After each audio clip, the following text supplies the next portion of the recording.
never stop. All right, we live. Brutally honest podcast. No frills, no chill. We got some great topics for y'all tonight, and we got a beautiful panel as well. I'm gonna let y'all introduce yourselves. Let me move myself over here. So, I'm your host, Brandon. We're gonna start with the person to my right. You can introduce yourself, and we're just gonna keep going on. What's going on, everybody? My name is Deontay. Good to be here. Glad to be here. Don't mind my dog. I'll mute myself. Go ahead. Now, go ahead, T. My name is Tiana, and I'm also excited to be here. Okay, my name is Narina, and I'm happy to be here with you guys. Yo, this is Darian. First time here. Glad to be here. Yo, it's Joe. It's Joe Ash. You know the vibes. You know how we do it out here. Live and direct. Let's get it. Let's get it. Jamal, Molly Mall, you know. I appreciate y'all coming on the show tonight. As I said, we got some great topics for y'all. So we're gonna start off with something light. You know, we always start off with something simple to ease y'all into the conversation. This one right here, I mean, it's been a topic of conversation for a long time now. So hopefully, y'all have some great answers. Y'all can help us out with this. Why do you believe Black men and Black women can't get along? That's how we're going to start this conversation. This is supposed to be light. It's light. That's light. That's calm. That's chill. Also, Joe.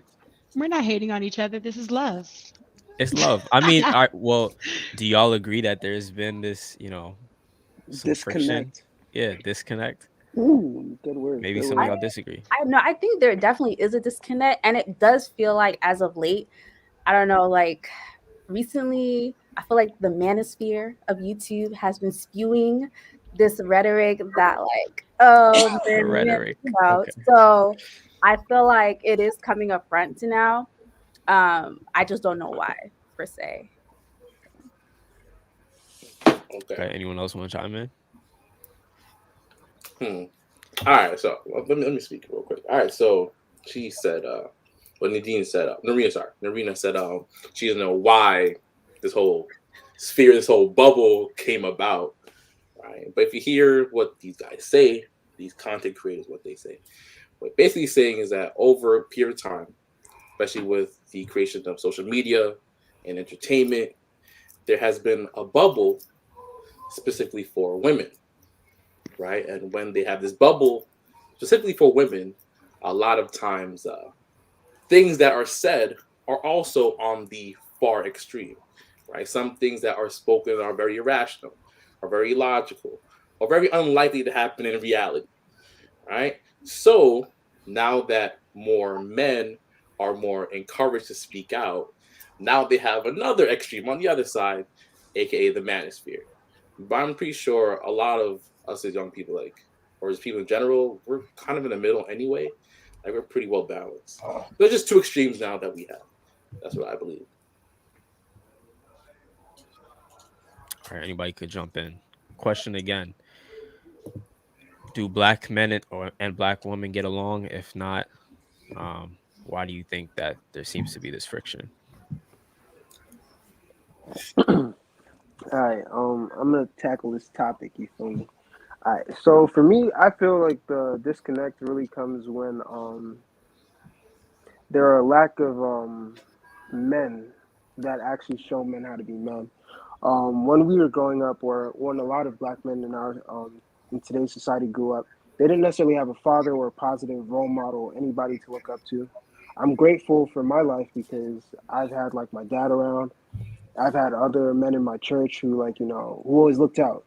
There's always been somebody to look out for me, but somebody isn't there for everybody, and not everybody gets that same type of guidance. So when people don't have that guidance, they end up going in a certain path, and then there's nobody to show them where they should go right, And so that's how it leads to men messing up.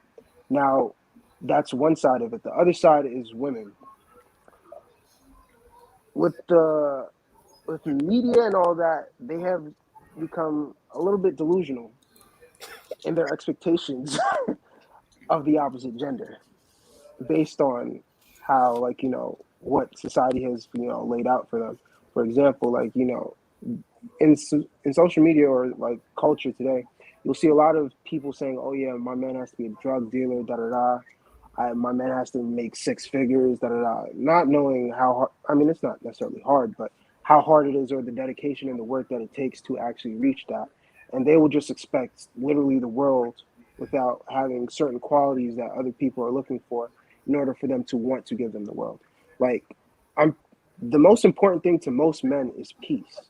That's something that I don't know why it seems so hard for other people to understand, but peace. Peace is very simple. And that's what most men are looking for. At the end of the day, like, girls will be like, "Oh yeah, I give him poons, I cook, I clean, and he's still out here in the streets." You're not peaceful. You nagging him. He needs peace. That's all he needs. All he wants and needs. So I feel like essentially the disconnect is both sides are just spewing what they want and not hearing what the other side needs. The end.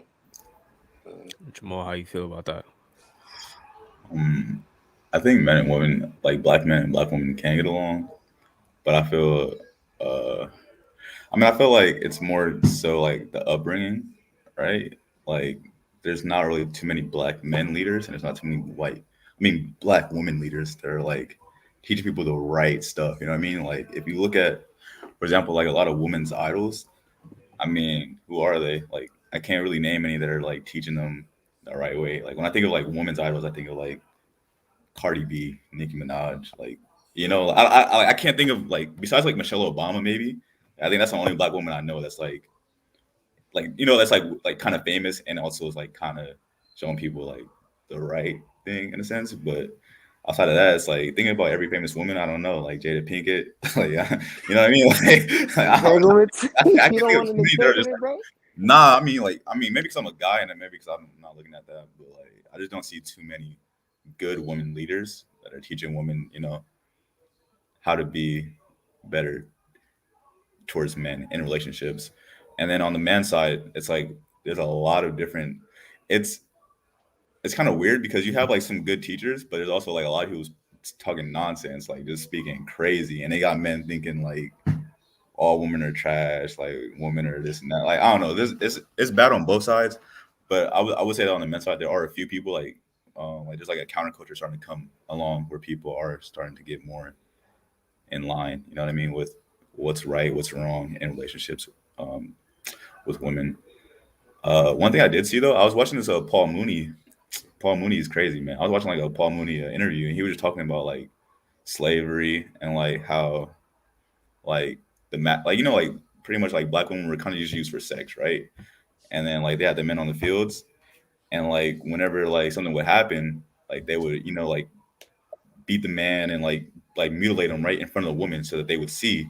And so then the woman, like seeing those images, whenever they did have kids, they didn't want them to be like in that same position. You know what I mean? So they were more like protective of their kids at that time, right? And so what Paul Mooney was saying was that like it was like a psychological effect, because like women, instead of wanting their men to be strong, right? Because a strong man would just be bought or like put in the field, right? They want to protect them by making them kind of weaker in a sense, you know what I mean? So that, because if they're weaker to the white man, then they wouldn't be such a, valuable piece as far as like picking cotton and stuff like that. And I don't know, it was just a whole crazy little interview, but it got me thinking, because like we are like one of the only races that like what other race do you know like calls himself by a derogatory term? You feel me? Like us black men, we call each other niggas. Like I don't see like Mexicans calling each other like spics, or white people being like, "Hey, cracker," like, you know what I mean? Like I don't see that at all. That's we be using it like it's cool, but it's like, I don't know. Let me stop talking because there's a lot. I don't want to get into it. I'm sorry. No, that's good. I mean, before I go to Darian, I'm curious to know what the ladies on the panel think about this, because this is, or what the males have said. It's a pretty male-dominated panel tonight, so I want to make sure the ladies, get a chance to express their thoughts.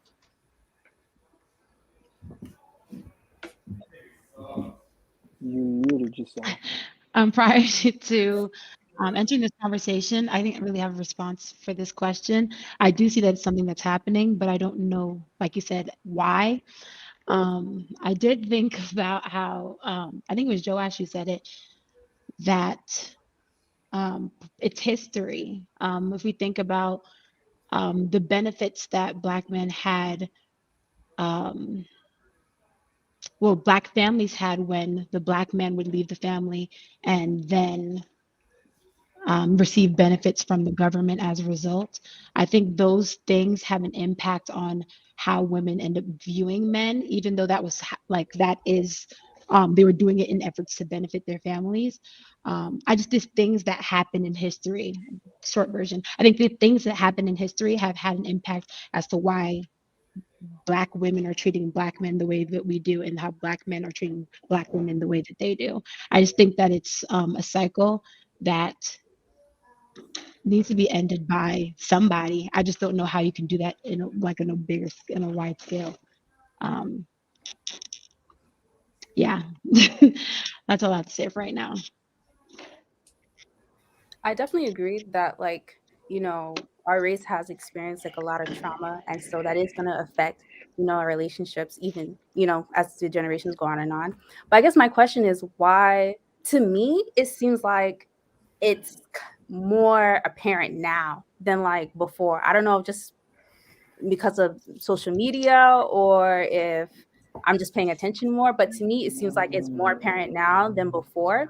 And then I guess my question is, do you guys think there's a reason to that, or you feel like it's always been there, the divide between Black men and Black women? I feel like it's definitely the media that brought that to the forefront. I think having social media has caused us to become more aware of a lot of things. For example, people didn't know about police brutality, or decided not to know about police brutality until George Floyd was recorded. So I think the media and social media has allowed things like that to be more apparent, but I don't think it's something new. Yeah, I definitely don't think it's something new. No, it's been around. I think social media. Think about it. Like before, you just tell your girlfriends, "Yo, look what this guy did to me," right? Now you can go on social media and you can talk to like 1,000 other women who are going through the same thing, right? And it's the same content. Like when I'm on Facebook, all I see are posts about like how men are this, how women are that, but it's all the same people all agreeing. So everybody's not being held accountable to think differently or like to approach something from a new angle. So when they all see the same content, I think it's just a spiral downhill.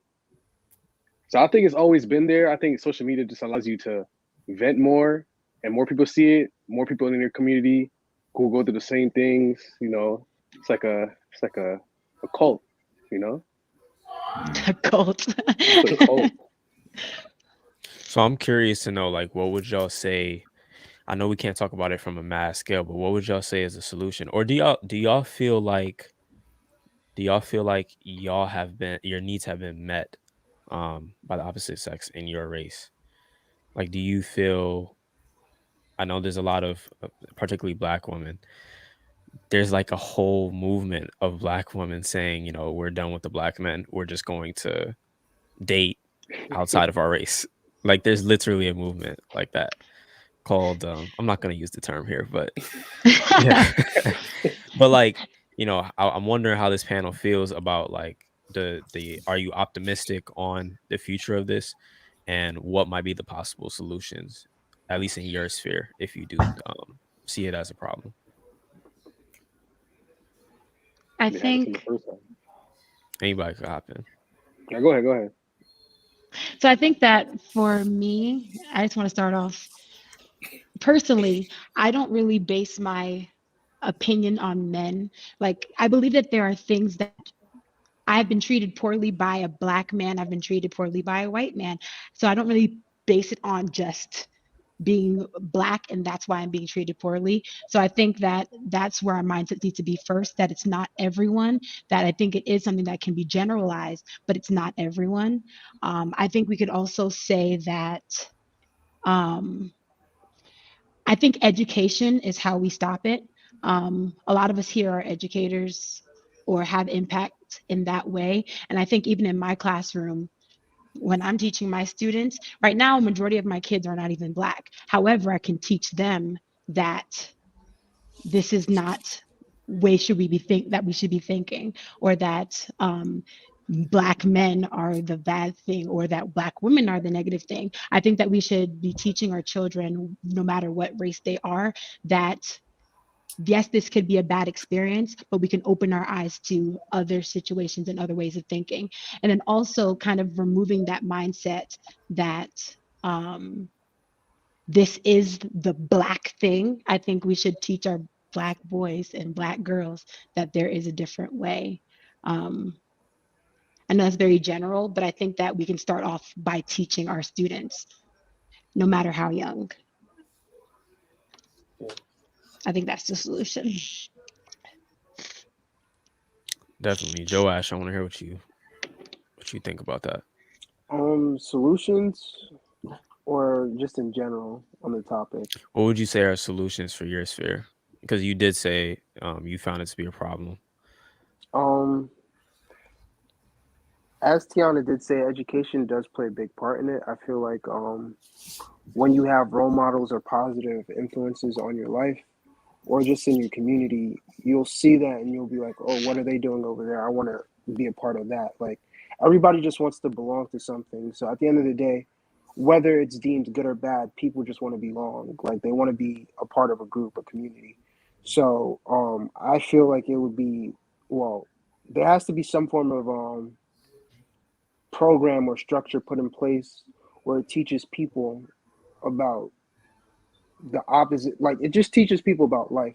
I'm pretty sure growing up, your school never taught you about, I mean, not that it's necessarily your school's job, but it would have been nice. Like, let's say your school gave you a little 101 course on relationships.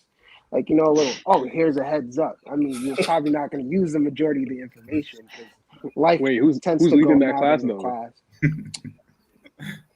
That's a topic for another day. But nah, who's teaching that class? I don't know. I feel like you said it's not the school's responsibility, but I feel like it kind of is. Like, I mean, yes, but no. Like, for example, like, it's not the schools are. I mean,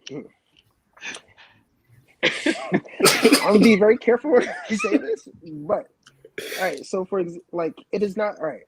Let's say you went to a secular school, you went to a like any other school, and yeah, you decide you want to engage in some coitus. Like, yeah, it is not the school's like job to give you condoms or anything like that. Granted, they can out of the kindness of their heart, but they don't owe it to you. You decided with your grown self to do what you did. So at the end of the day, be prepared for the consequences. But at the same time, like, it would be nice. Like, it is always nice when you have somebody looking out for you, when you have somebody on your back to like, show you the way, guide you, like, help you out. So that's why I say it would be nice. I don't know how schools or anybody would implement it, but I feel like, if like a 101 course, like a life course where they talk about like essentially general topics that can range from relationships to finance. You can actually include sex ed in there, I guess, a little bit more than what they have now, and just like a bit more like stuff geared towards life. Because how often we're all adults here. How often have you guys ever used Pythagorean theorem, like, or whatever that is? Like, you have never used that once in your life.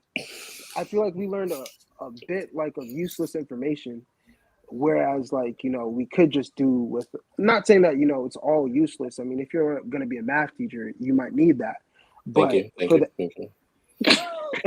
for the average person, like, they're not using that. So I'm just like, yeah, we could, I guess, update our education system to where there's a little bit more useful information. So that's what I have to say on that. Deontay, you go ahead. So for solutions, well, I'm gonna be frank. I think for like our age group, the time for solutions, like, I I don't think anything can solve our generation or our age group. I think I mean, education, sure, Man but said it's We're quick. doomed. but when we talk about education, like not education is equal. You know what I'm saying? So it's like it depends on what your source of material for learning is, right? So if your material is some radical misogynist, right, or a radical feminist, right, then we're just going down further into in the rabbit hole. Like we're gonna be worse, and people are more beholden to the ideals nowadays than ever before. Like we live in a country like full of individualism, like individualistic capitalistic society. So like we're all about what we want, our needs. No, they will not be ignored. We will get our needs or we will receive them with all our might, no matter what the costs are, right? If anyone has a problem with it, they can get out of our way, they can kick rocks, right? Like we live in that type of society. So, but for the younger generation, like I see myself a lot of days during lunchtime, I have my high school students come to me asking for relationship advice. Some of the things I'm like, you should talk to your mom and dad about because like I don't have like there's some things like as a teacher I feel like I shouldn't know, but I like that the students are encouraged or they feel comfortable to tell me their issues about relationships. Like what is a talking phase? What does it mean to be exclusive? Like should I still talk to her? Like should I dump her? Are we even really going out? Is he cheating on me? Is she cheating on me? All these questions that we've all experienced, or all these issues that we've experienced when we were in high school, they're experiencing as well. And I feel like even though it's not really our responsibility as older people, right? Not only should our words, right, and what we say on social media or to each other in person, influence, the younger generation, but our actions as well. So I think that's the best solution in my opinion. Like, if it's not our action, then our words. And can I just add on to what you guys were saying about educating the younger generation coming up? I think it's also important that we teach them how to deal with rejection and pain in regards to relationships, because I think a lot of the war between Black men and Black women is like people are being hurt in relationships and then they're generalizing. It's like, oh, I hate all men, or oh, all women are manipulative and they just want to take from me. You know what I mean? And or I've been rejected, and you know what I mean? Stuff like that. So I think we need to teach the younger generation like how to navigate those emotions and how to move on from those things, and just healthy ways to cope with whatever pain they might be feeling as a result. So yeah. Then again though, it's kind of hard for us to teach. Yeah. When we don't know how to deal with pain and rejection. Right. Like Like the amount of people, now I'm talking about relationships, but just getting a job. Like a lot of us, like we've been rejected from jobs like so many times to a point where a lot of people just gave up and they just started going on unemployment and they're just living off unemployment right now. They're like, whatever, like I don't need a job, forget jobs, right? So now going back to relationships, we can't even deal with rejection. We got to go to social media to vent our frustration, to make sure like we feel like we're not alone, right? It's a cult, bro. I'm telling you. Right. So either social, so Instagram, Twitter, which is a whole other universe, metaverse, right? Whole other topic, right? And then you got TikTok, which is what our younger people watch all the time, right? So they see that, they copy that, they mimic it, and now we have a repeating cycle. So it's like I feel like if at least we figure out that how to deal with rejection, right, and pain, and unfortunate circumstances in our age group, then we should have a better shot at helping the younger ones. Anyone else want to add to that topic before we move on to the next one? Yeah, I just want to say, like, I think the real solution, honestly, is families. You feel me? Like the mom and dad. I know y'all talking about like teachers teaching, but really, I think it's really about like having a real family structure of both parents, both man and woman. So I feel like that's like one of the biggest problems, especially right now. It's like so many baby mamas, so many single, like so many kids that just don't have a good idea, a good representation of what an actual family structure is, and so it's like they're being taught things from one side. You know what I mean? And normally it's hate. It's out of hate. Either it's men saying, your mom left me and she's not woman trash, or a woman saying men are trash, you know, da da da. You know what I mean? It's like, and if they're learning that from their parents, then it's like when they go into, you know, school or the world or whatever, they already have this in their mind. You know what I mean? So I feel like the main solution is getting back to having families, because I feel like when I look at like my grandma, grandpa, and other people's grandma, grandpas, like they've been together for years, right? Married, you know, fine. But then like right after that generation, it goes downhill, because all my friends, like they moms, they all got single moms, or they got single dad. Like most of the families I know is it's only one parent. I don't know too many like where they have both parents still living together, still happily married or whatever. So yeah, I feel like that's a big solution right there. And then also like teaching what marriage is, because I feel like a lot of people think it's just like this high lovey-dovey, like it's going to be good all the Romance, time. Yeah, just romance. I think that's where like a lot of people fall short, because they feel like, oh, I'm not happy anymore, or isn't what it used to be, and then you throw it away, and it's like that's not like, you know, I don't know. It's just, I don't know, I feel like we could teach people in better ways, and social media too, because everyone thinks that the grass is greener, and it's not. It's not. Like they be having good things, but they always want, you know, something better, just because of social media, you know. It's like, For sure. Everybody's good on that? Y'all want to move to the next topic? All right. It's actually along those lines that Jamal was bringing up. So the question is, why are marriage rates declining? And is it worth it to get married now and going forward? So you can repeat the question, bro. Like, slow it down. Why are marriage rates declining? Right? I don't have the exact stats on it, but it is pretty much common knowledge. I have looked it up before. I don't remember the exact rate, so I won't even put it out there. But also, is it worth getting married? For who? In this day and time? Oh, okay. Well, I mean, that start the conversation then. Go ahead. Hey, Josh, start it up, Josh. Start it up. All right. I've seen a lot of conversation topics on various platforms, various people, where they lament about their experiences with marriage, and it's not a happy one. It's not very fun. It doesn't sound like it's worth it. The reason that it doesn't sound like it's worth it is because usually the men get the short end of the stick. Granted, for the average guy out there, at least in today's society, you ain't worth anything, so you don't really got much to worry about at this point. Don't get me wrong, maybe a little later on down the line, but right now, like, you don't got anything to worry about. You're probably poor and broke. But if you aren't, then I could see why you would have a bit of an issue.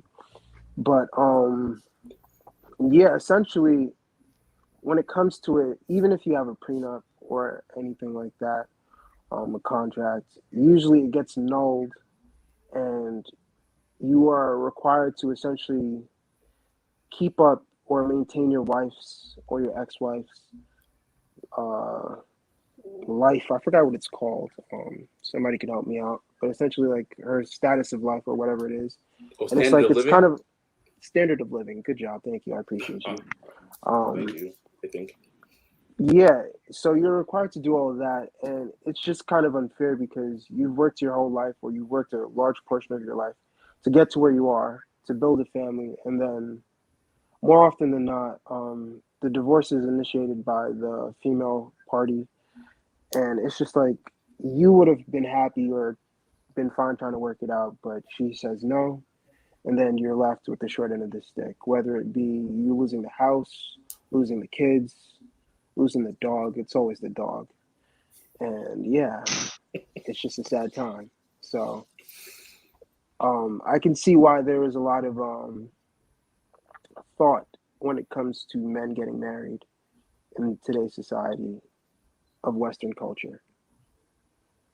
I'd like to hear females' responses on this. I'd love to. All right, well, he's calling y'all out. Yes. So Well, first of all, I know I've heard that statistic that like, okay, women initiate divorces more than likely, but I don't think that necessarily means that women are the reason, for the divorce. Because if their guy is like cheating and he just won't stop, then she can initiate the divorce, but it's his fault that they're breaking up. So I think for my opinion, I do think that marriage is worth it if that's what you want to do, if that's the life you're trying to have. But we just have to be careful about who you're marrying. And I think a lot of people marry just based off of feelings. Don't get me wrong, you should love the person, right? And feelings is a very important component, but that's not everything, and that shouldn't be the foundation, because feelings change. Like, you could be feeling that person and then you met them the next day and then, whatever. So I think it has to be something more solid, like fundamental values, like those are what you should be basing who you're going to marry, and a lot of marriage is deep too. It's not just what you feel like doing. So I think people are in this day and age are going into it as like, well, you know what, I can get out of it if I want to, or, they have these ideas, or maybe they don't have the same idea of marriage. Like, look at Will and Jada, two different concepts of marriage. And then they run into these issues later on when it's not all shiny and what they saw on TV, what they saw portrayed to them. So I think that's the reason why the marriages now are just not really working out. But I do think it's worth it if you find the right person to marry. So. Yeah, I agree. I think, well, for my reason why I think that marriages are not lasting as long is because women have other options. I do believe that people do jump into marriages, but if you look at back in the day, historically, women weren't able to work. So even if they did decide to leave their husbands at that time, they would be left with nothing. But now women are working, women have their own means of survival. And so I think that because women have other options and don't have to put up with the women don't have to women don't have to put up with abuse, whether it's emotional, mental, financial. I think because women have other options, that women are not putting up with that as putting up with those things for as long. Because when you have options, why not leave? So I think that's one of the reasons why why marriages are not lasting as long. All right, before someone else chimes in, now I noticed that you all brought up like specific reasons for divorce, but I believe I've read, and again, I don't have the study in front of me, so I'm not gonna just act like it's a fact. There wasn't really a reason for the divorce. Like, they didn't clearly state, like, okay, it's emotional abuse, or it's verbal or any type of abuse. It was just pretty much needs are not being met. So like, it was some type of survey done that I had looked at. So is that on the same level as what you all have brought up? Because Narina brought up cheating, Tiana, you brought up, forms of abuse. Would you say that's warranted, and is it helping or hurting? Well, I think because I did read something one time where it says like number one reason of divorce is like people falling out of love, actually. So I guess that's kind of like the same thing, like maybe not something like cheating or abuse or whatever. I think that just speaks to the fact of how people look at marriage now. Like what I was saying before, like it's based off of feelings in the moment. Like, I'm in love with this person today, so I'm going to marry them, even though we're not compatible and we have different views and different like outlooks on life, or so I think, and people are taking out the duty that they have out of the marriage. So it's like, yeah, I'm falling out of love, but I've still made a commitment to you, you know what I mean? But now it's like, I'm not feeling it. I can look at social media and now I feel like I have so many options, so I'm going to leave you. I think it's that aspect of it. All right.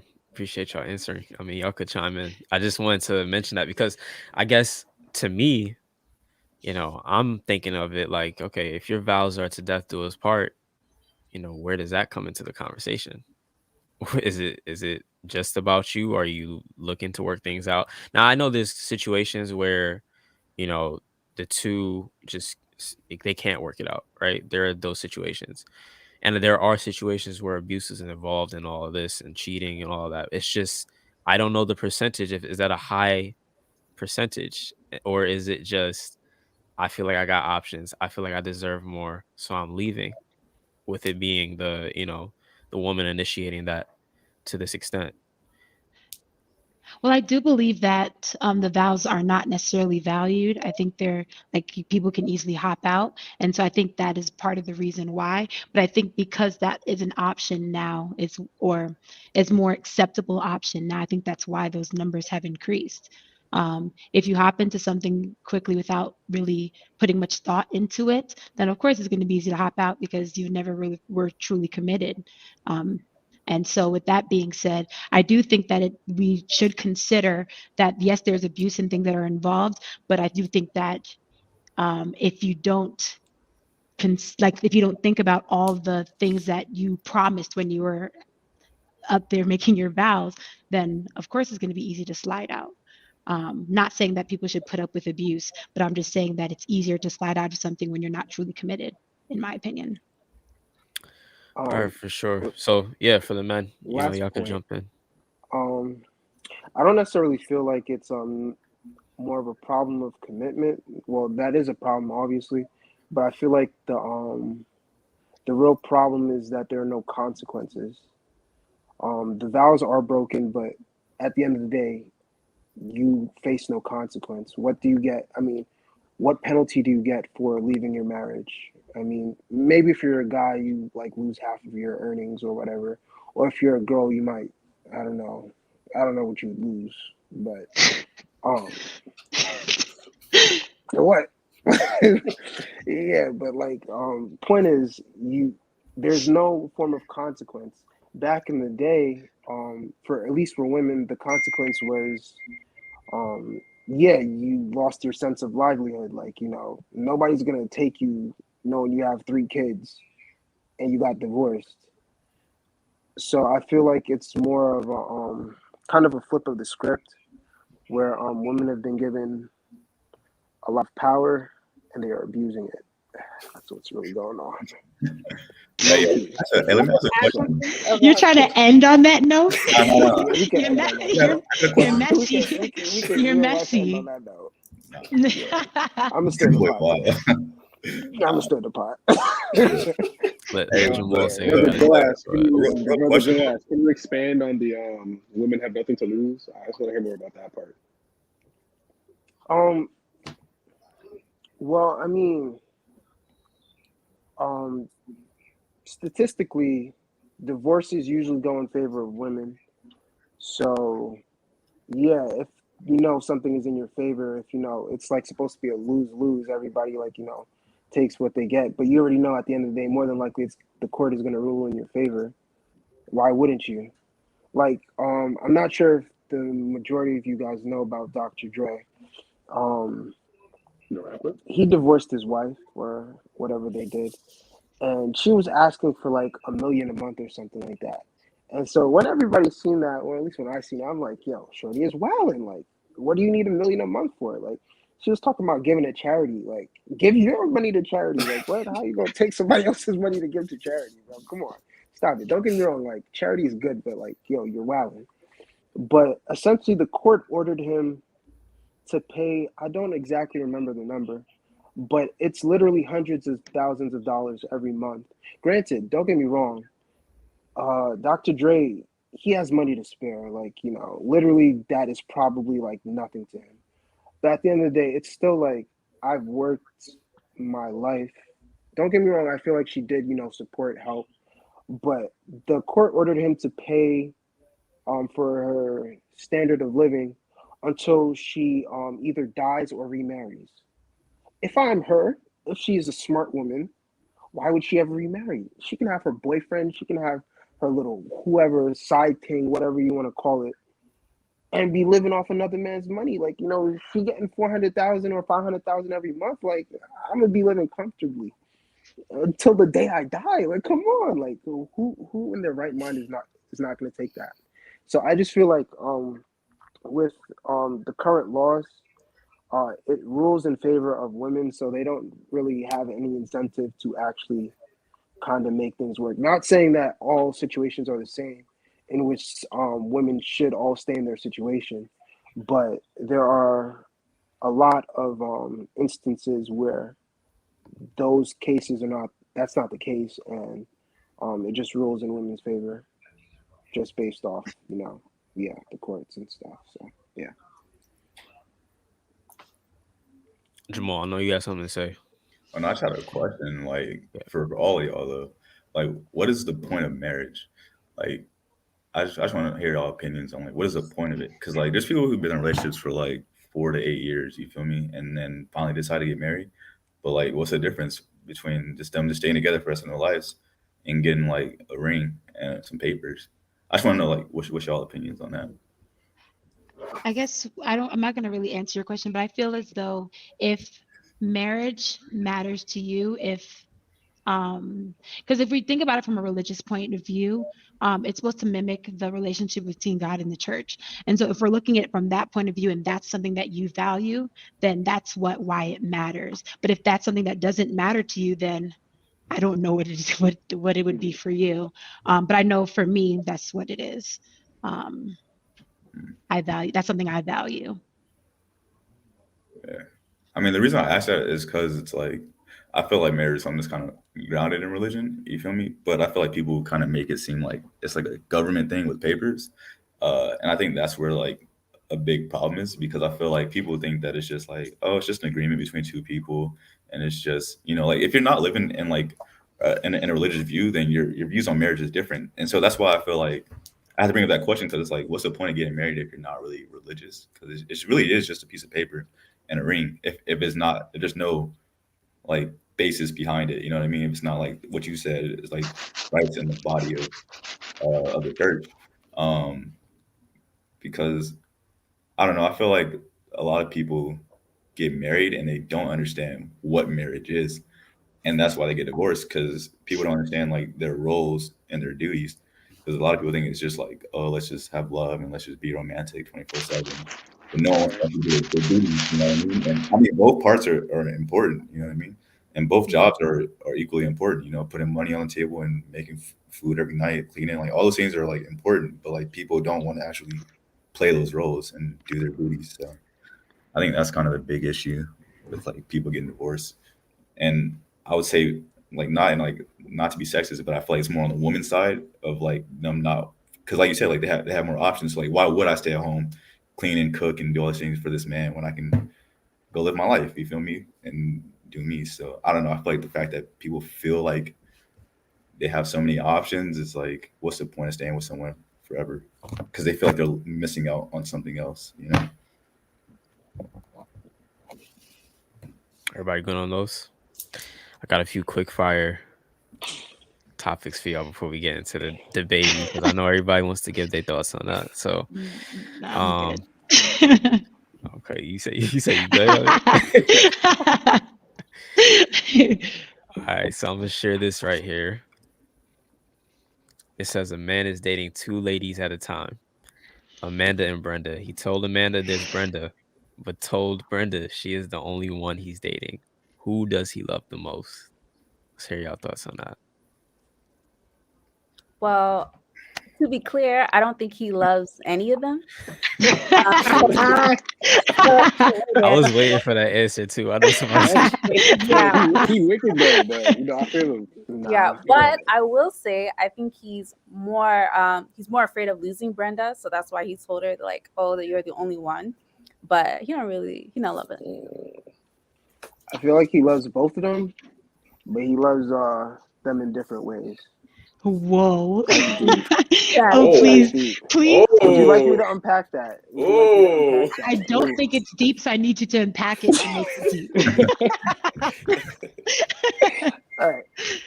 So going back to the point I was saying earlier about peace, which is what a lot of people don't seem to understand. Amanda brings him peace. Amanda is that fun time. Amanda is the gawk 5,000, not 5,000. You feel me? Amanda is the type of girl you go to when you had a long day at work. You already know Brenda about to stress you, and so Amanda is the fun time. But Brenda is the girl that holds him down. Brenda is the ride or die. She's always in his corner. You feel me? And so he knows that he can't lose Brenda because Brenda is literally the love of his life. But he likes to have fun, so that's where men are. Now, I don't support those antics, but I understand. You feel me? You got to do what you got to do sometimes. I find that hard to believe. Nah, I really don't. Right. Black men do not cheat.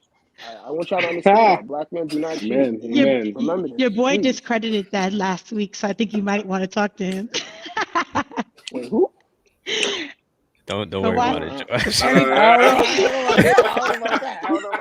know about that. Now we don't condone that now. Yeah, you gotta welcome Kerlan to the panel. She back again.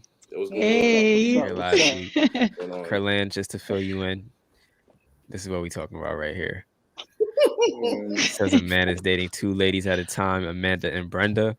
He told Amanda there's Brenda, but told Brenda she is the only one he's dating. Who does he love the most?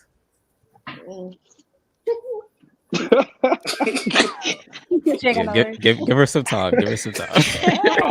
Honestly, guys, it's Amanda though. For real. It's Amanda. Amanda.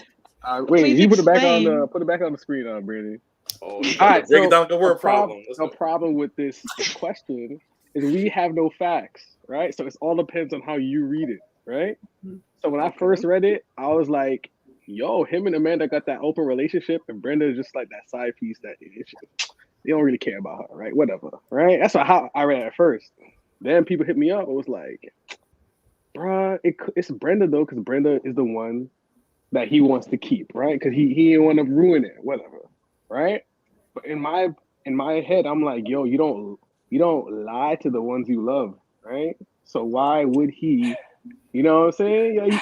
Yeah, you love the one you're honest to. You feel? All right, there you talking over there. Come on. No, he's not saying nothing. Think about it, bro. Have you ever lied to your parents? Have you ever lied to your siblings?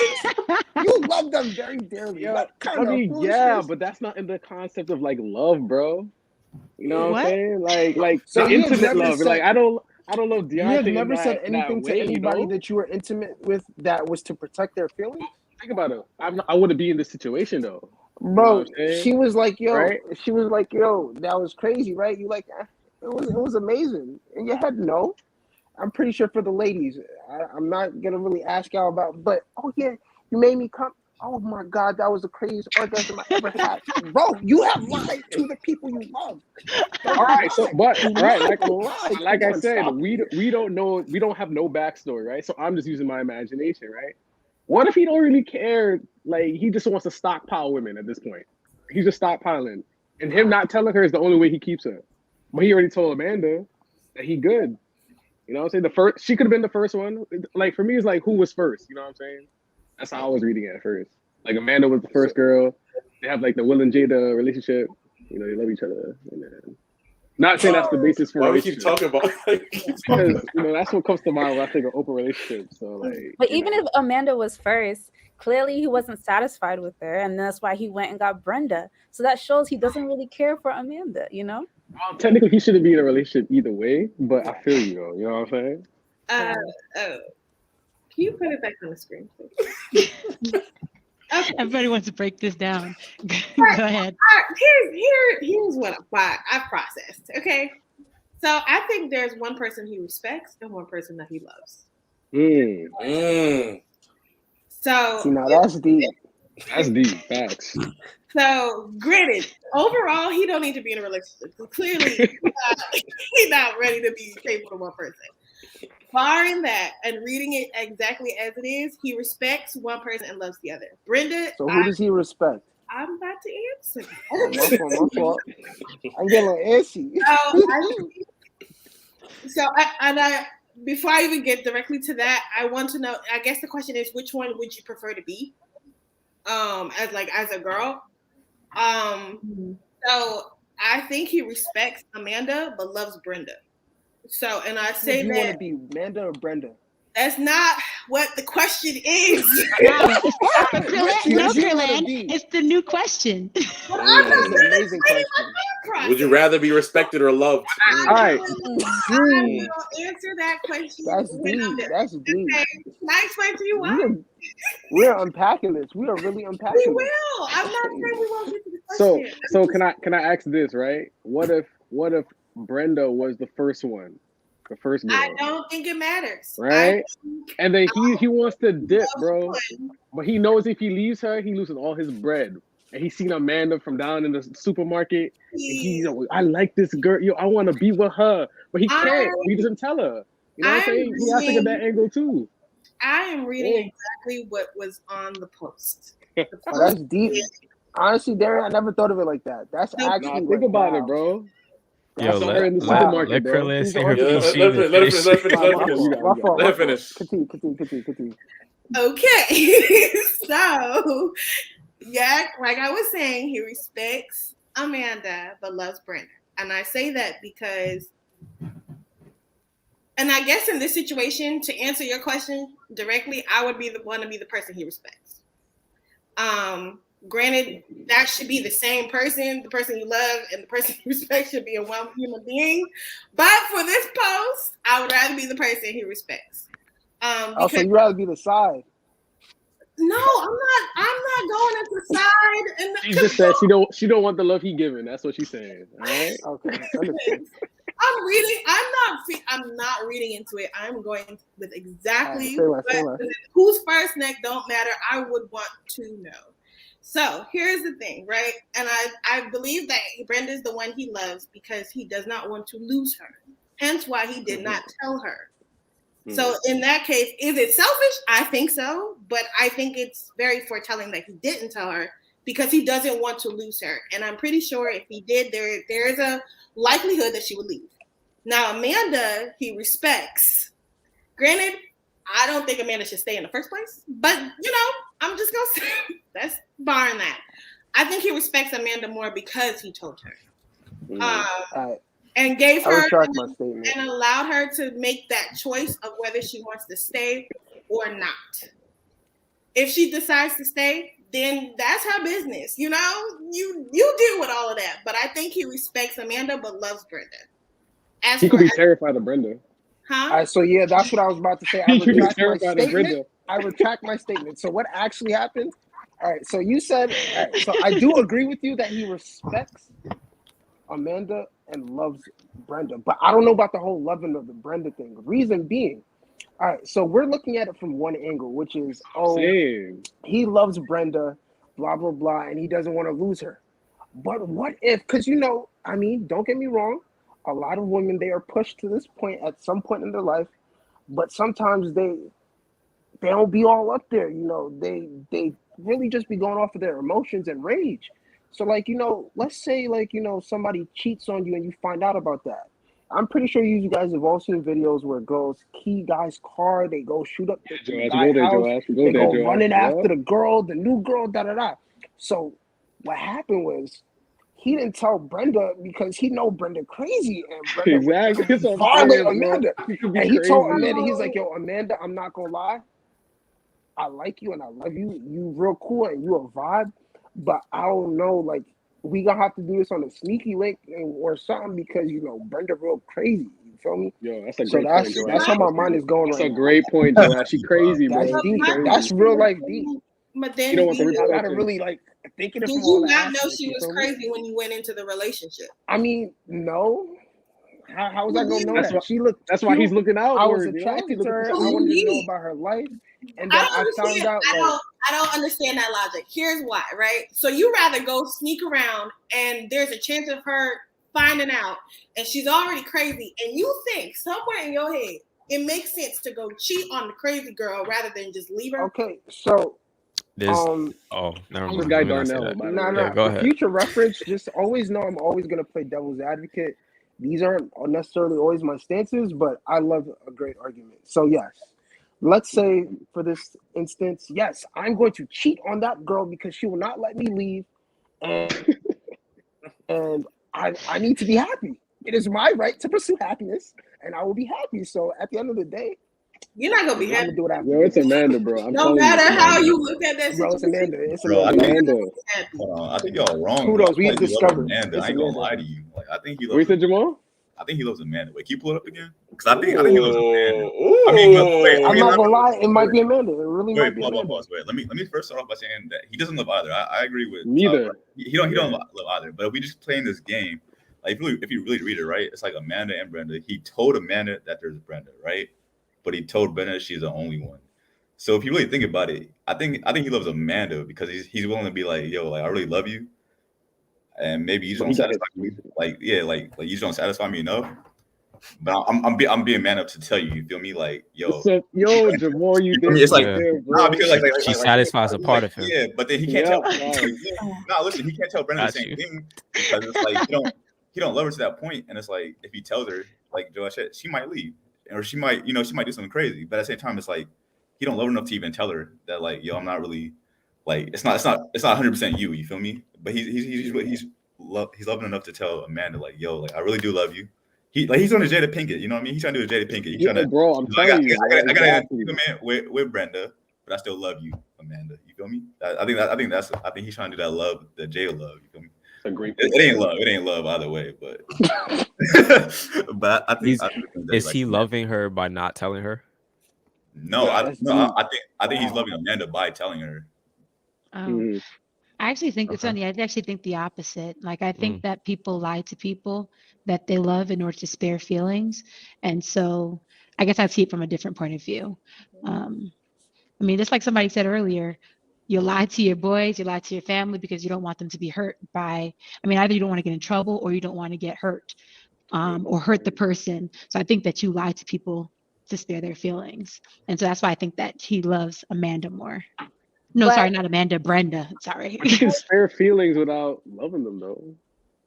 What? Like, you don't have to like. If you're talking like love, like we're talking about them dating, but they can like as a lover, as a human being, you want to spare their feelings. You can be that type of guy.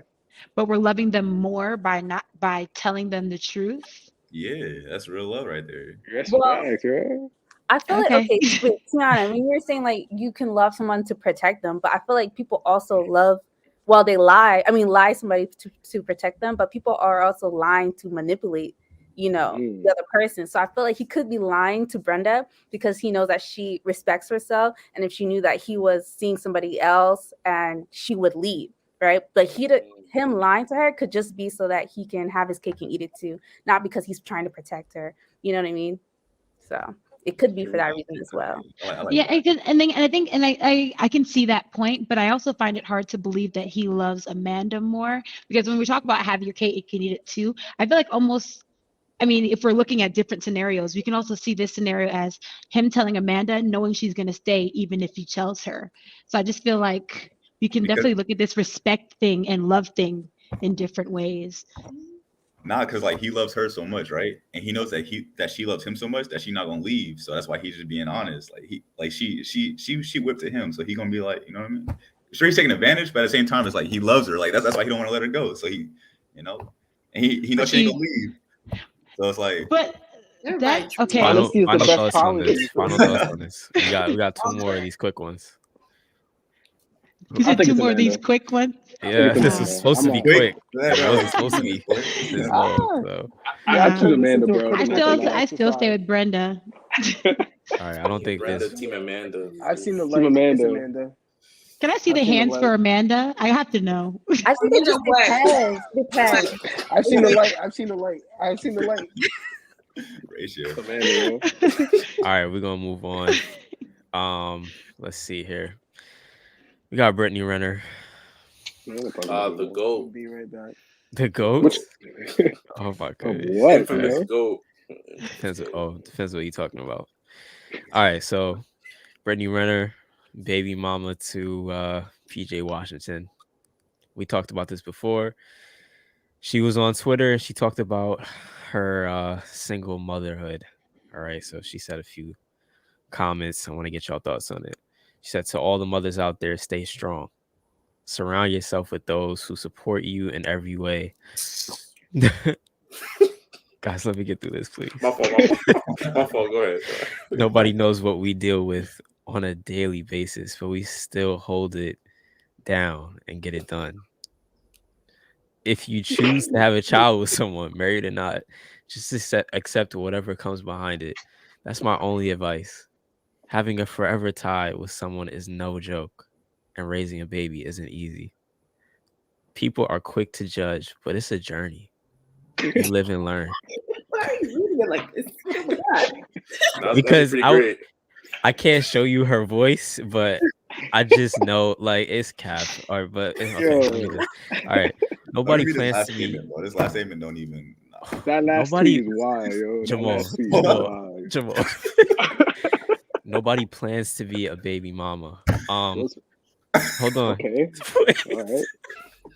All right. Most people just want a family. Let me go buy her book real quick. Save the ring lectures, because getting married doesn't guarantee a damn thing. You could do everything right and it's still not work. Like, are y'all okay? Life happens. That'll never be me until it's you. It's crazy. What y'all think about her thoughts? Yeah, there's so much not to unpack on this because I don't want to, but yeah, like bro, mental health. Can we have like a little bit of like background? Thank you, because I'm like, I don't know what this is coming. Mental health is a real Okay, thing, so all right, just so y'all know, it's hard to explain this woman unless you've seen who she is, how she looks, what she's done in the past. But so like just like a quick synopsis on what's happening right now. Like she got pregnant by a young basketball player. She herself is 29. Remind me how old PJ is. Like 21 23. or no, I think he's 23 or something. 23 or something like that. Yeah. Didn't work out. They did have a child. They're not together. She has taken pictures on HBCU campuses talking about she is scouting for, she said, what did she say? Hide your sons.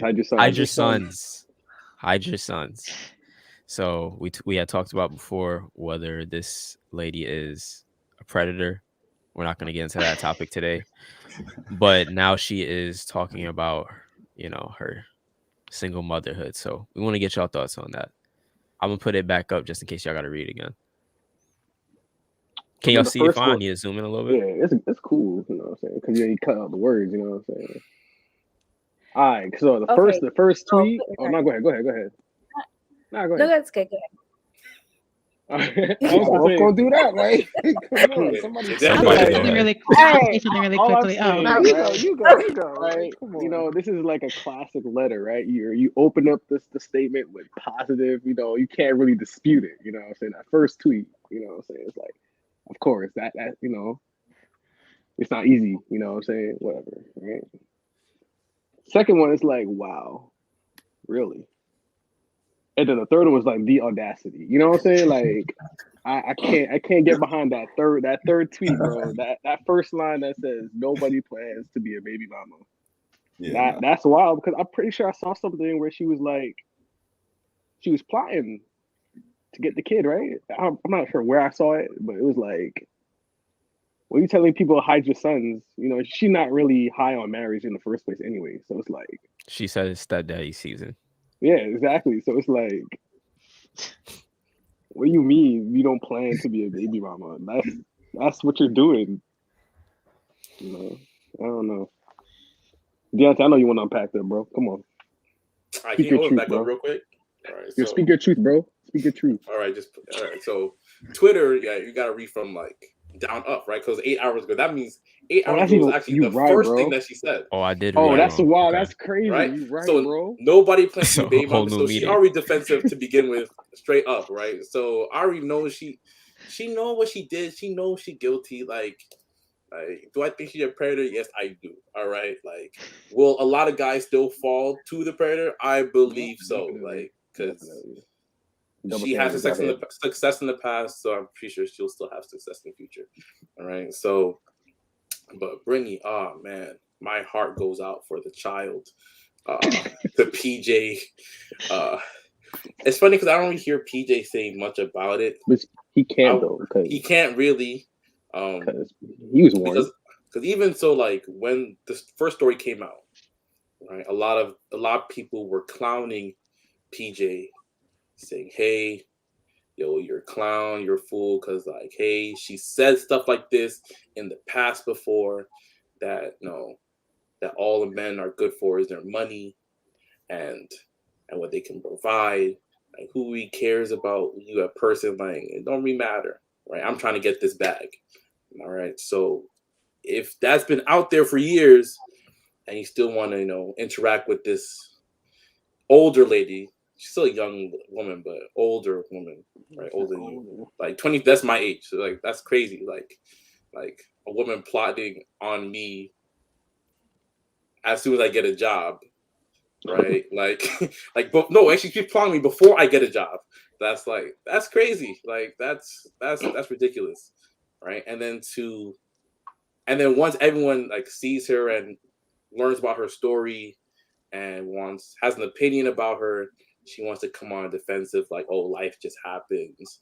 And no, like, you wanted this life. Like, you wanted, was it $40,000 or $400,000 a year for child support? Like, it's crazy. And like, he just started the NBA. Like, that's almost his entire contract. Like I don't know if he gets any advertising, like monetization or anything like that. So for his contract. So yeah, my heart goes out to him. Hope he drops buckets, gets more playing time. Gets a bigger contract, because he paying that money till that kid out the house. And yeah, I'm just saying, like, for fellas, you got to vet people. Vet people that enter in your life. He pays $200K per month. 200K. She gets 200K per month. Yeah, that's wild. Okay. Yeah. Well, my can I goodness. just say, huh? Wait, is someone else starting? Oh no, go ahead. Yeah, what was the question? So I feel like I don't really have a problem with what she said in her tweets. I think it's just who it's coming from, because I don't know too much. Yep. Yeah, because what she said is true. Most people don't plan on being, a baby mom, or, they want their relationship to work out. But in her case specifically, I think she wrote a book on like how to trap basketball players or something like that. So it's just ironic coming from her. However, I don't feel bad. What's his name? PJ. Nope. I don't feel bad for him. I don't think she's a predator. I think because he's 23. She was grooming him for a minute. Pause. Now let her finish. You're right. Okay, well, I don't have all the details. Let her talk. Yeah, I don't have all the details, but he's old enough to know better. He knows how babies are made. He wasn't forced, and that's just how the cookie crumbled. And I think that's his responsibility now. I don't think she's a predator, because 6-year difference is unusual when the woman is older, but I don't think she's a predator necessarily. And he knew what's up. He thought she was attractive, and he didn't want to use protection. Maybe she didn't want to either, and that's what happened. And so now he has to accept the consequences. So I definitely don't think he was tricked necessarily. He knew what it was going into it. So he did get married though, and he did. Oh, he got married? Yeah, they got married, and then she filed for divorce, and it took. So yikes. Yeah. And then he was begging and pleading for time with the. Begging for time with the kid. Like, This all sounds like people can't choose their partners correctly. That's really what it's sounding right. like. That is right. You gotta look past the looks, man. All right, so I think people also overlook when people talk about PJ. Don't get me wrong, I will never consider him blameless or faultless, because he's dumb for this. But when you were 19 or 20, if you had a older person look at you, that's like not too old, but they're like, they're a little older than you, so you're like, oh my God, there's an air of maturity around this person. They know who I am. They want to be with me. When you have, and then it's an attractive person. It's somebody who's admired by a lot of people, and they're giving you that time of day. In your head, you're not thinking, oh yeah, I know what they said about this, that, and the third. Like, I'm pretty sure everybody here has people that they can say they've been like enamored by. So like some red flags they might overlook because they're like, oh yeah, I really like the way this person treats me, or I really like the way this person looks. So when everybody's sitting here trying to be like, oh yeah, PJ, you dumb, you stupid, da da da. Don't get me wrong. You guys are right. You're very right. Yes, you're right. But I feel like we like always look at it. We look at it a little too objectively. So don't get me wrong. PJ's dumb, but she's evil. She's really evil. No, like, because it's because she planned it. Bro. The That's problem why I it's have bad. is that she took advantage of his ignorance and his innocence. Don't get me wrong. He should have a little bit more sense than that. But what person can say that they made all the proper decisions when they were 20, 21? Mind you, he had the kid at 23. So that means he had to have conceived that child more than likely when he was 22. When you were 22, were you making the wisest decisions? Ask yourself these questions before you actually like really pass judgment on men. Because it's just like, yeah. And then, I mean, don't get me wrong, you're a man. You're supposed to like, think a little bit more logically than that. But who's in his corner? Who is his team? Like, these are all questions that need to be asked, I feel like, before we start actually really passing judgment on men. Don't get me wrong, man's is dumb, man's is stupid. But all blame and fault cannot be put on his shoulders. And we really gotta look at the cougar and like, call it what it is. Because that was what? How old was he when the con started, bro? This long con. How old was he? Was he like 17, 18? I believe he was like I think it was his senior year in high school. His senior year in high school. Bro, all I'm saying, if the roles were flipped, bro, we would have a total different discussion. She started seeing the man when he was like a senior in high school. And she followed him through his basketball career all throughout college, and then when he made it to the NBA. She's seen the talent, the young man. She's seen what that young black man was capable of. And she was like, yeah, nah, that's my meal ticket. Wait, are people speculating, or you know that for like she was actually preying on him since high school? Yeah, she has been like all his games, his high school games, and all that. That is probably. And you guys are sitting here, oh yeah. Well, no, I didn't have all the details. Don't do that. I don't even know who this person is. I am literally learning about this person from you guys. All right, final thoughts on her. Final thoughts. Did he get married after or before DaBaby? Before or after DaBaby? It was like during the time that she was pregnant. So okay. The whole situation is messed up on my book. It's just I don't like none of it. So I would like you guys, I'm not gonna lie, I would like you guys to retract your statements on the young man. Hold on. Don't get me wrong. Don't say y'all. I didn't say a word. That's what I'm saying. Yeah. Oh, not this. We're gonna move on to the next one. Yo, what? Oh, what? Wait, start from the top, Brandon. You have to do the whole thing. Okay, well, let's move it back. So we got another one right here. Yeah, we demonetized off this one. What do you text? Yeah, just take your time with this one. Choose your words wisely. All right. What are you texting back in this scenario? That's what it says. I'm gonna just have to. So I'm guessing you're asking the women. You're asking women what you're texting back because. This is for the women. This is for right. Okay. Yeah. Oh. All right, so y'all see what that says. I'm not gonna read that out. I'm like, art? Everybody see that? We see it, bro. Okay, good. So we're gonna read this part right here then. All right. SMH. Let me tell you some real ish. Stop reading. Stop reading. I'm just reading it how I'm reading it how it's gonna come out of a man's mouth. Not that I've said this. Full disclaimer. Yeah, full disclaimer. All right, so out of all the women I've dealt with, you are the most kind-hearted and smartest one. You have your ish together like no other.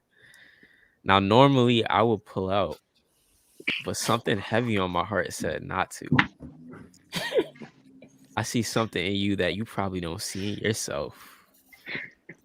I know that you will make a great single mother.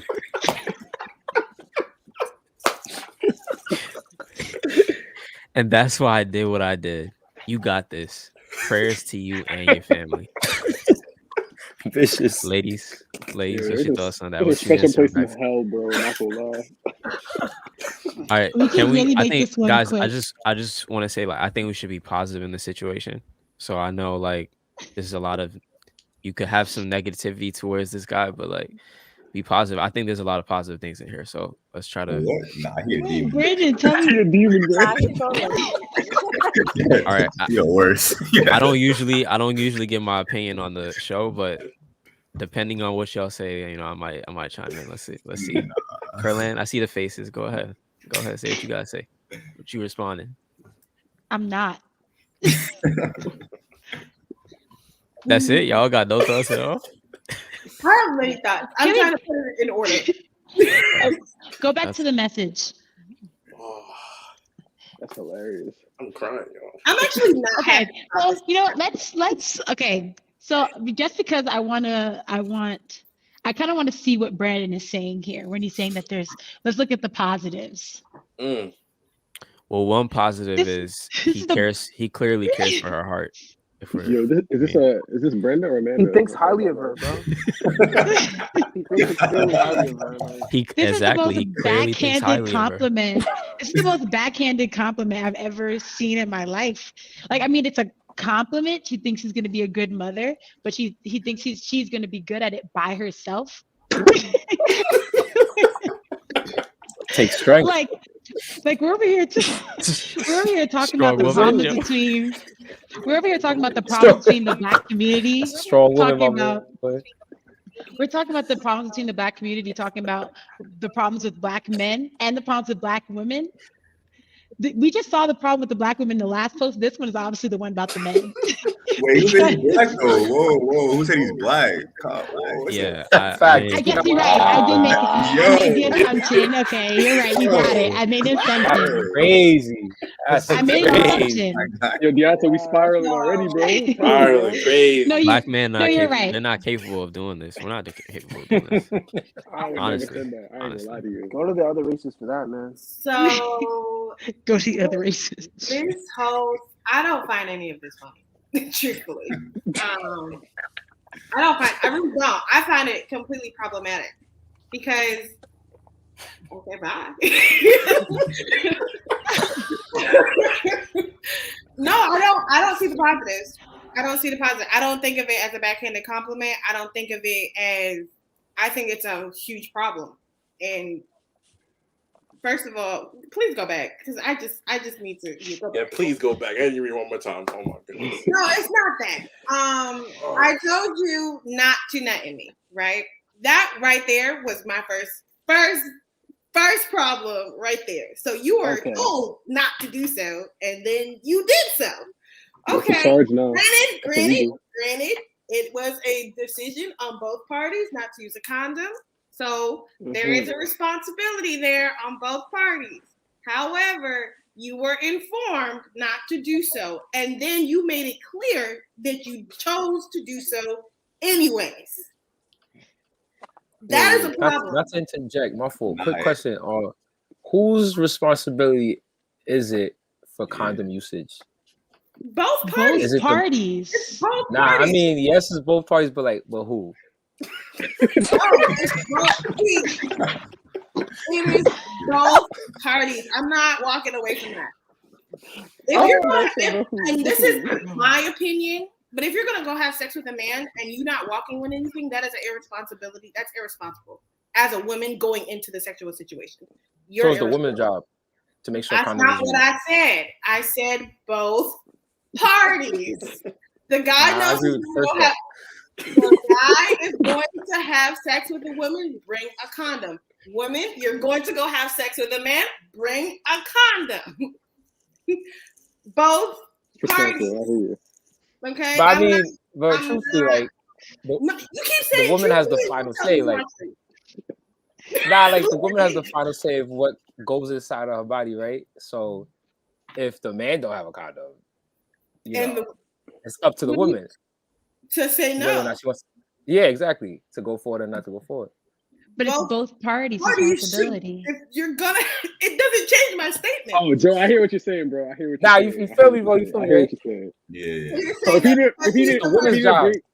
Like, all right, if he pulls up and he's like, I don't have a condom, she should be like, all right, we're not having sex. Yeah. Exactly. But she was like, no, whatever, just don't nut. Just don't nut. I'm like, yeah. Okay, even though it's unwise for her to still have sex, okay, if they weren't prepared, actually non-consensual insemination is actually a what do you call it? Partner violence. Oh, wait.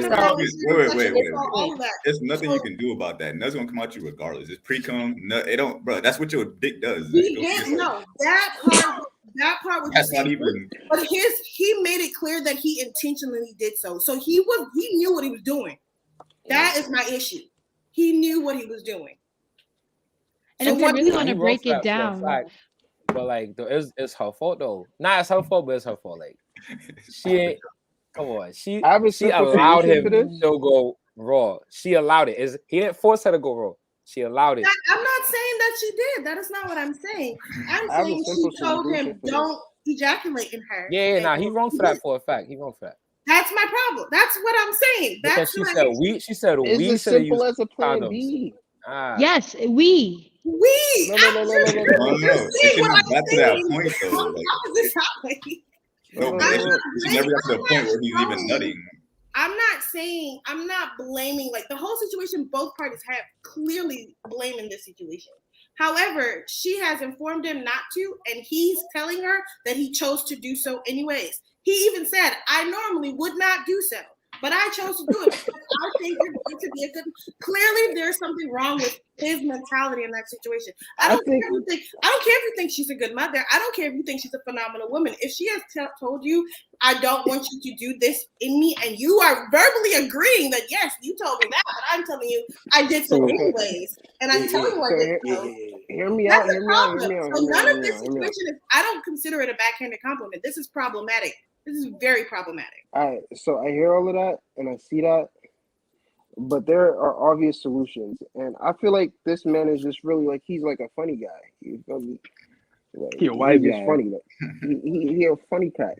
But at the end of the day, I mean, based on the text message, it's safe to assume that this is literally later on, right after. So I mean, she's sitting here stressing. I'll just send her $50. Like, you know, she really that pressed. You feel me?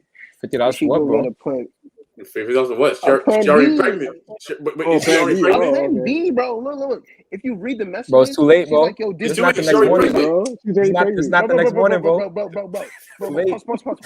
You better send 500. Wait, what? No. She said, "Yo, did you nut in me? I think I'm pregnant, man." Like that sound like a couple minutes after, like, "Yo, no, what's going on?" Nah, bro. That's not how that works biologically. Nah, it's too late. Were you a bio major, bro? Like, bro, she felt a kick, bro. It's a bio major. It's too late. All right, final thoughts for this. I don't know what I would text back. I don't know if I would text back. I would not text back. If that's the response I get to something that's clearly not something I'm happy about. First of all, I don't know why. What was it? Plan B for that.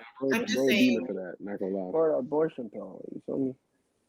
But honestly, a lesson for everybody who's watching: if you're gonna be engaging in those type of activities, always have at least $50 to $500, you know, set aside, just in case something goes awry. You feel me? Or condoms, cool. You can walk in with a condom and use a condom. Thank you, Deontay. Like, what? I say, yes, but things happen. So I'm just saying. I say, yeah, Brandon. I think we're ready for the next one. Yeah, I agree with you. Yeah, I think we all can agree like it's not a good situation. I don't even think it's real in the first place. Oh yeah, yeah. You sound like spiritual word. What is that? Oh, it's 100% not real. Okay. Yeah. So, all right, we're gonna talk about DaBaby now. All right. So, yeah, this is the topic that everybody's talking about right now. So, I guess we'll talk about it too. DaBaby and DaniLeigh, they were together. Turns out she was the side chick, according to DaBaby. They have a child together.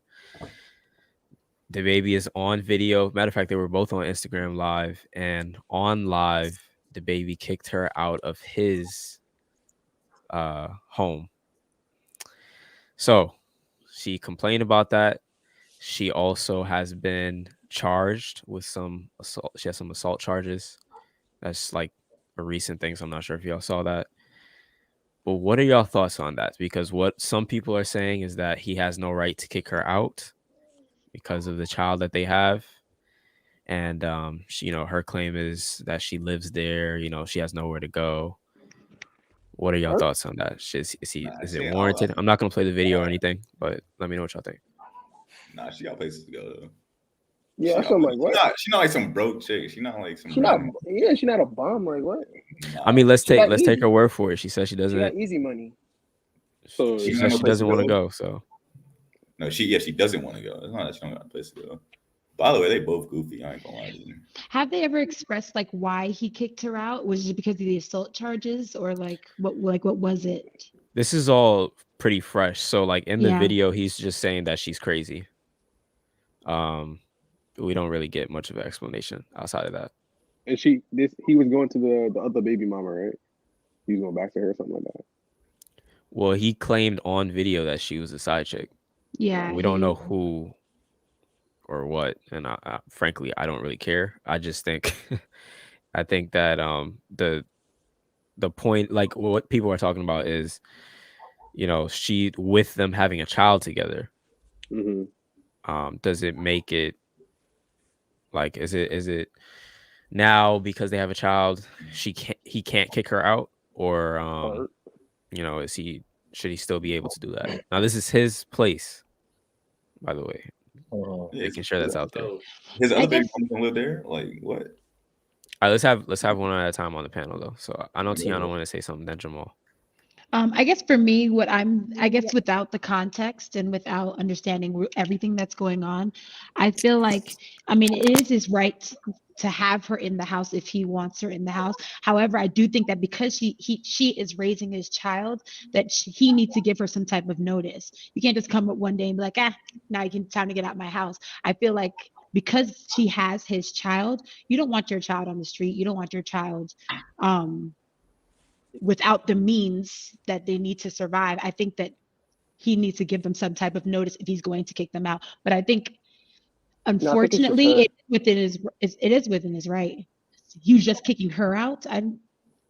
That wasn't my understanding from the video. Because then who's going to take care of the child? My understanding of the video was, I take care of my kids, but this shorty got to go. I don't know. It wasn't that he was kicking. Okay, go ahead. Yeah, it wasn't that he was like just ditching the baby or anything like that. He wanted her out specifically. So they'll figure that out however they figure that out. I don't know how celebrities figure that out, but right. The baby is just in the middle of this.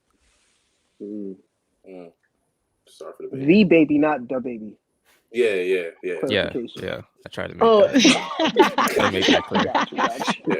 Yeah. I don't know. Relationships end. They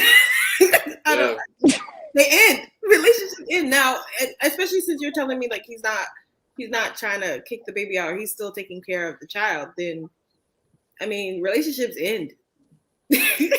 People move out. Granted, yes, I agree with Tiana. Notice should be made. Like, this is ending. You need to find a place to stay. But relationships end. I don't know. I'm not entitled to a place because we were in a unless my name is on the deed too, like, which I don't think it is in this situation. So no, I don't. Relationships end. As long as he's taking care of his child. The only thing I would say was that out of some respect, at least let her know, that this is ending so that she can find a place to go. But to say that relationships are over. What do y'all? Sorry to cut you off. What do y'all mean in terms of timing, though? So, the timing of this is, they're both on Instagram Live. She's feeding the child, and I got echo, by the way. She's feeding the child, and then he calls the cops on her. Cops come. She's wondering, like, she's on Instagram Live talking about, I don't know why he called the cops on me, da da da da. So, like, what type of timing are y'all looking for? Are you saying like it's like a 2 weeks notice, or what is it? Well, I mean, It's his house. baby. But like I said, we don't know. Baby. We don't know what. Like we said, we don't know what came beforehand. But we know that he called the police. It seems to be random because we don't know the context. And so, if it's just that he wants her out of her house, I do think like just like you get an eviction notice, like hey, you have 1 month to be out here. You have 2 weeks to be out here. If it was just out of the blue and you don't want to be in a relationship with this woman anymore, then I do think that if you care about that person, then yes, you should give them a notice. I can't be, I mean, it does settle weird with me. Like it settles with me. I feel weird just because I don't like how he spoke about her, but you have to consider it is his home. But I do think if you care about the person that you should give a notice. I have a question. Hotel though. I'm pretty sure she was supposed to go to a 5-star hotel, but she just didn't want to leave like the house. You feel me? Because it's like, she's been staying here, so it's her house to her. I mean, they're both in the wrong.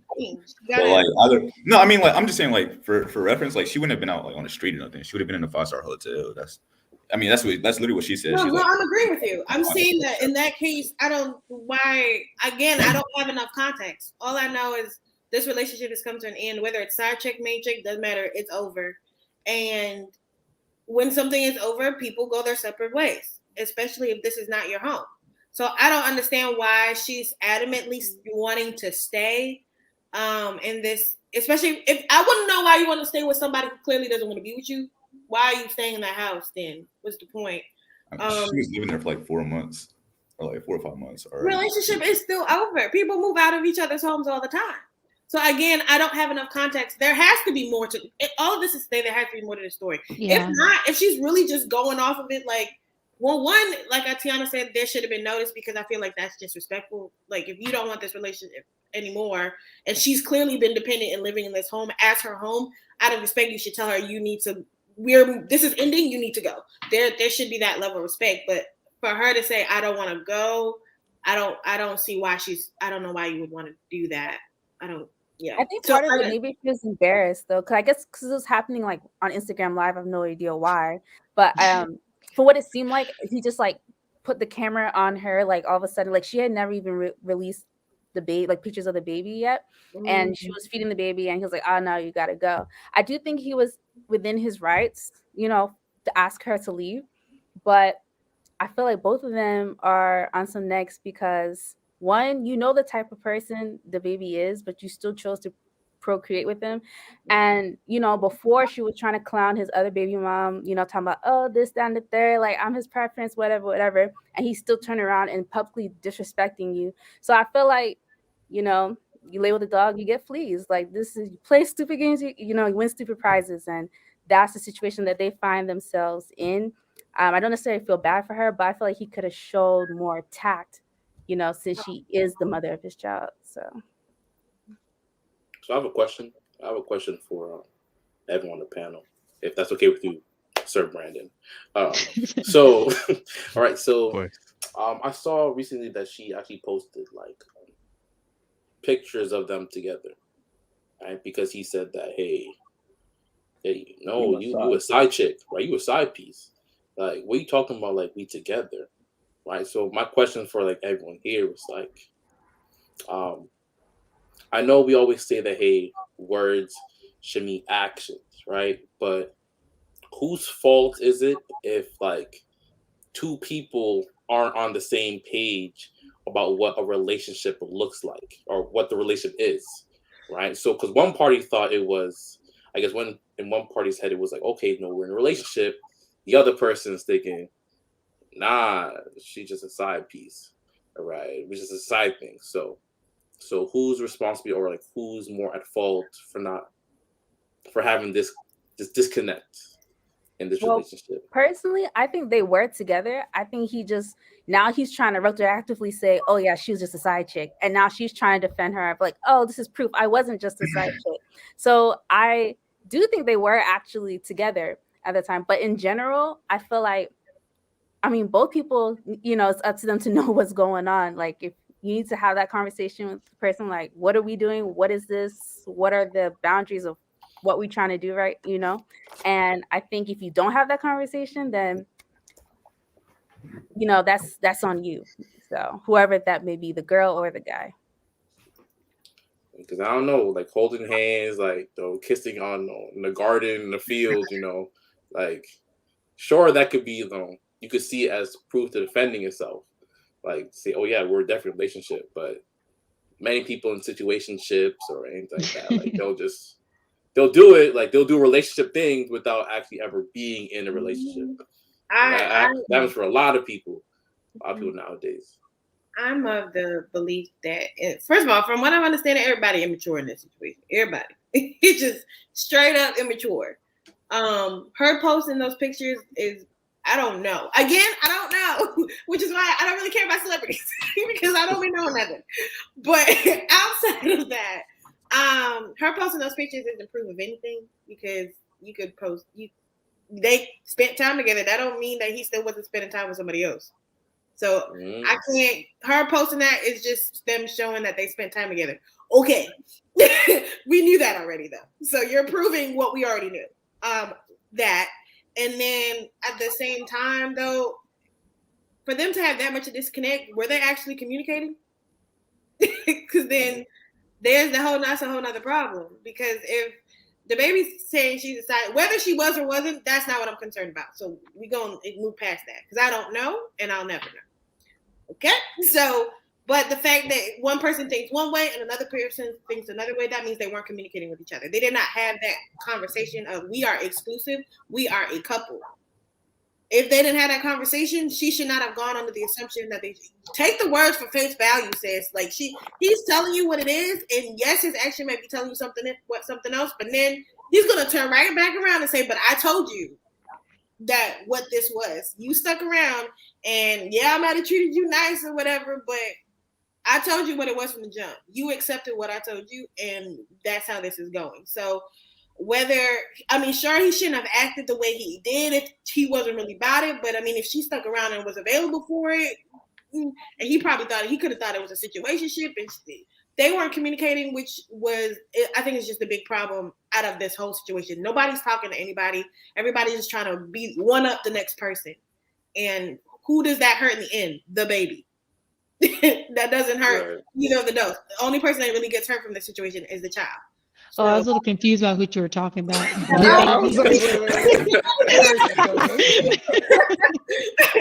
child. It's the only person that really gets hurt, because nobody's talking. Everybody's just trying to prove that they right, or whose fault. It's everybody's fault. Nobody was communicating.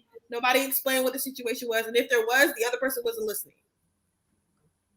And it takes listening and speaking for there to be communication. So I think this whole situation is bigger than what it actually needs to be. It looks like every other situation, they just happen to be celebrities. That's really just what it is.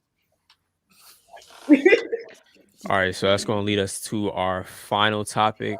We're going to talk about Will and Jada back in the news.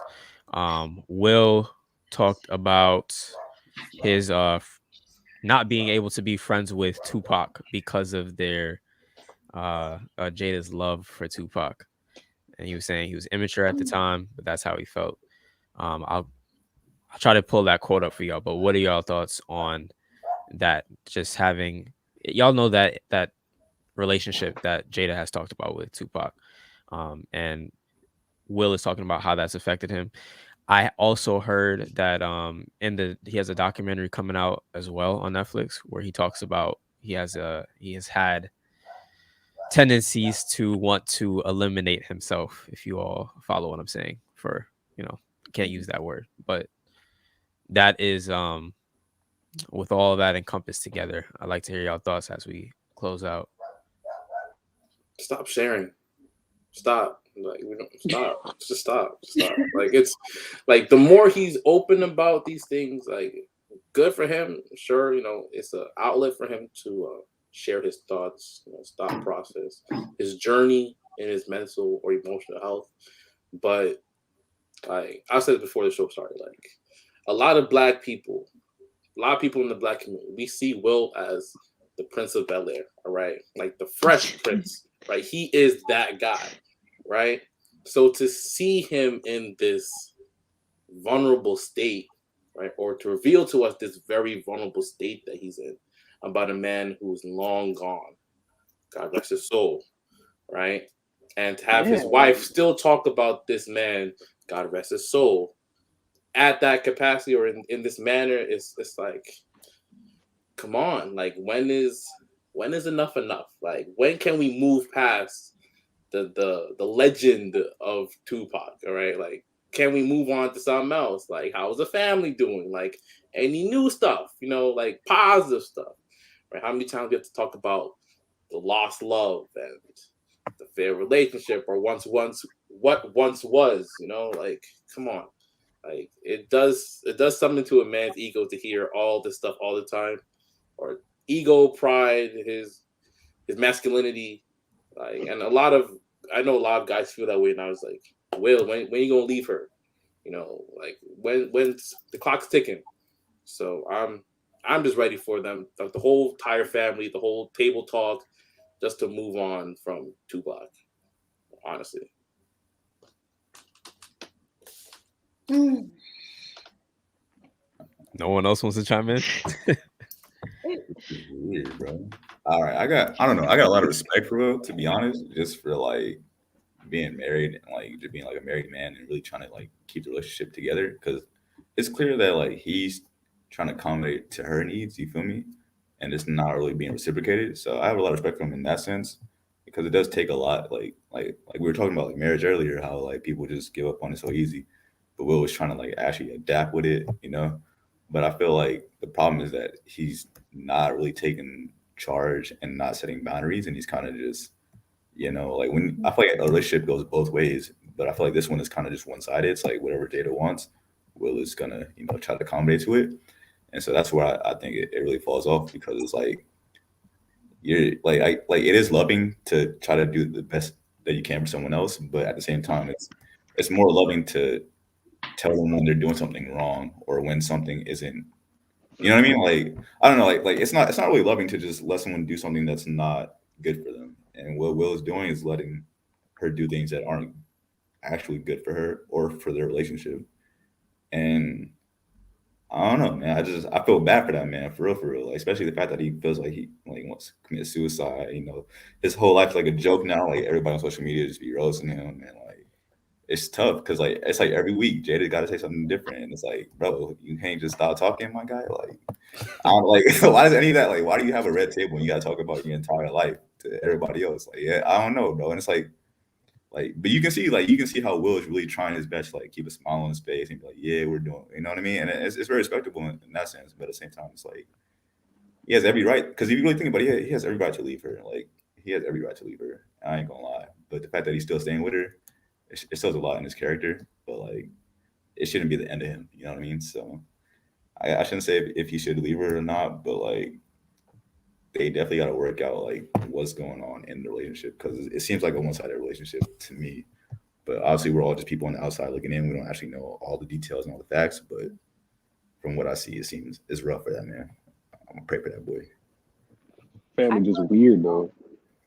I feel like they were never really on one accord.